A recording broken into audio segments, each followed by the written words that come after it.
আসসালামু আলাইকুম। ইসলামিক জীবন প্রস্তুতির 10 দিনের চ্যালেঞ্জের আজ তৃতীয় দিন। আমাদের আগের ভিডিওগুলো যারা মিস করেছেন তারা এই ভিডিওর ডেসক্রিপশন বক্সে গেলে সেই ভিডিওগুলোর লিঙ্ক পাবেন। আপনারা যারা দেখতে চান তারা দেখতে পারেন।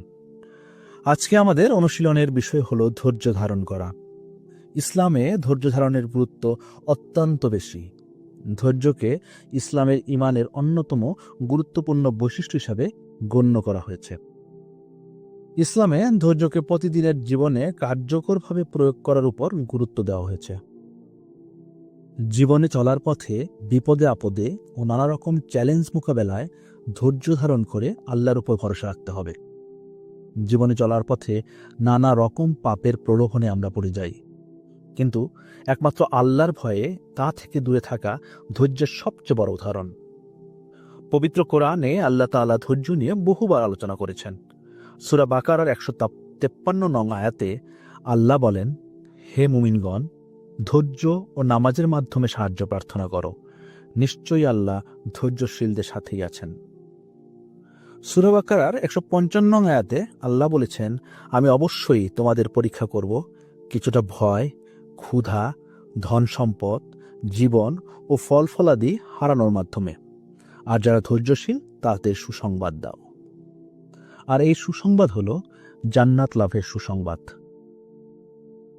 আমাদের প্রিয় নবী হযরত মুহাম্মদ সাল্লাল্লাহু আলাইহি সাল্লাম ধৈর্যের গুরুত্ব নিয়ে বহু হাদিসে আলোচনা করেছেন। ধৈর্যের সাথে পরীক্ষায় উত্তীর্ণ হওয়া নিয়ে রাসূলুল্লাহ সাল্লাল্লাহু আলাইহি সাল্লাম বলেন, যে ব্যক্তি ধৈর্য ধারণ করে আল্লাহ তাকে আরও ধৈর্যশীল করে দেবেন। ধৈর্যের চেয়ে উত্তম ও বড় পুরস্কার আর কিছুই নেই।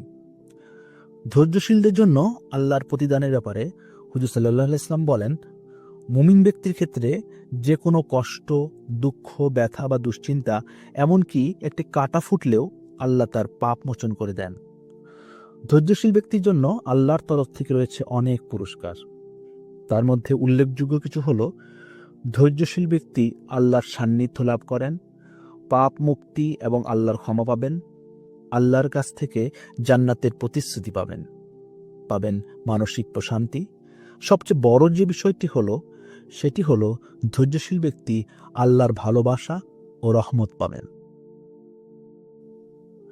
জীবনের প্রতিটি মুহূর্তে ধৈর্য ধারণ করে আল্লাহর উপর ভরসা রাখা উচিত। সুতরাং 10 দিনের চ্যালেঞ্জের এই তৃতীয় দিনের সারাটা দিন আমরা ধৈর্যের অনুশীলন করে যাব।